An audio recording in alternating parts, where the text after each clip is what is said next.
शर्मिला अभिनव पर भड़क उठी। उसकी आंखें लाल हो चुकी थी और जुबान से मानो अंगारे छूट रहे थे। तुमसे जब कोई पूछता नहीं है तो बेमतलब अपनी राय क्यों झाड़ते हो? हाँ? डाइनिंग टेबल पर साथ बैठा रहे हैं वो कम है क्या? जब तुम्हारी बातें भी सुने, अपने आप को समझते क्या हो तुम? शर्मिला को शांत करने के लिए राजीव बीच में आया। शर्मिला, नहीं राजीव, आज इस अनपढ़ अनाथ को सिखाना ही पड़ेगा कि कहाँ बोलना है और कहाँ चुप रहना है।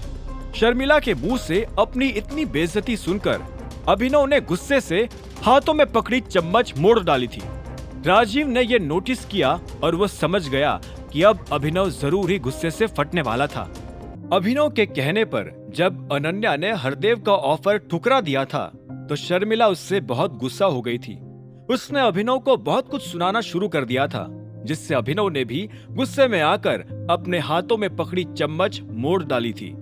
चुप हो जाओ! अभिनव शर्मिला पर चिल्ला पड़ा, जिससे अनन्या और राजीव भी शॉक्ड हो गए।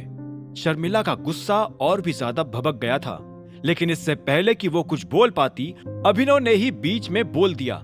हस्बैंड हूं मैं इसका, पूरा हक है मुझे हर जगह बोलने का। आप कोई नहीं होती हो मुझे बताने वाली कि कहाँ बोलना है और कहाँ नहीं। शर्मिला बुरी तरह से चौंक गई थी। पहले वो अभिनव को फटकारना चाहती थी, लेकिन अब उसकी ऊंची आवाज सुनकर वो अंदर ही अंदर डर भी रही थी। अनन्या और राजीव के भी यही हाल थे और वो अभिनव को फिलहाल कुछ बोलने की हिम्मत नहीं कर पा रहे थे। कुछ सेकंड्स के सन्नाटे के बाद शर्मिला से रहा नहीं गया और वो अनन्या की ओर देखकर ऊंची आवाज में बोल पड़ी, तुमने ही परवाह की होगी इसकी, इसीलिए अब सिर पर चढ़ रहा है। जरा खुद सोचकर देखो ना, इस फटीचर का कहना सुनोगे अब तुम? मॉम बस करिए, अनन्या खींचते हुए बोल पड़ी। ऑफर रिजेक्ट करना मेरा डिसीजन था। अगर अभिनव मुझे कुछ बता रहा है तो मेरे पास भी पूरा हक है उसे हाँ या ना करने का। आखिर वो भी मुझे कुछ करने के लिए फोर्स नहीं कर सकता। पता नहीं क्या हो गया है इस घर में। शर्मिला बड़बड़ाते हुए टेबल पर से उठकर चली गई। अनन्या भी अपना नाश्ता अधूरा ही छोड़कर बैग उठाकर वहां से जाने लगी। अभिनव तुरंत ही उठकर उसके पीछे पीछे जाने लगा और जब वो गाड़ी में बैठने ही वाली थी, उसने उसे रोक लिया और कहा, रुको, मुझे तुमसे कुछ कहना है। मुझे नहीं सुनना अभिनव, मुझे अब तुम्हारे मुंह से एक भी बात नहीं सुननी। अनन्या ने उसकी ओर रूखी नजर से देखते हुए कहा, और ये मत सोचना कि तुम अब जो भी कहोगे मैं उसे मान लूंगी। आज का डिसीजन भी मैंने इसीलिए लिया क्योंकि मुझे वही ठीक लग रहा था। लेकिन अभिनव आगे कुछ बोलता इससे पहले ही अनन्या बीच में बोल पड़ी, लेकिन क्या? ये सारी प्रॉब्लम की जड़ तुम ही हो। तुमने मेरी जिंदगी बर्बाद कर दी उस दिन होटल में आकर। उससे पहले ना सब कुछ ठीक चल रहा था, दादाजी खुश थे मुझसे और जल्द ही रिटायर होने के बाद कंपनी मेरे नाम करने वाले थे। लेकिन अब वो रिटायरमेंट भी लेट लेंगे और इतने समय में वो सनी भी कुछ ना कुछ प्लान बना ही लेगा मुझसे कंपनी छीनने के लिए। पता है क्या अभिनव, तुम इंसान नहीं, कोई चलती फिरती बदकिस्मती हो, बैड लक, समझे?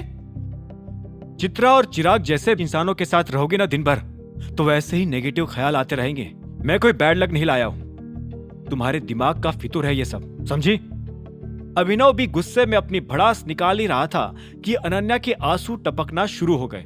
Shut up Abhinav, go to hell, छोड़ दो मुझे और मेरी जिंदगी को और कभी वापस मत आओ प्लीज। रोकर और चीखते हुए अनन्या गाड़ी में बैठ गई और पूरी स्पीड में वहां से निकल गई। उसके कहे हुए शब्द अभी भी अभिनव के कानों में गूंज रहे थे।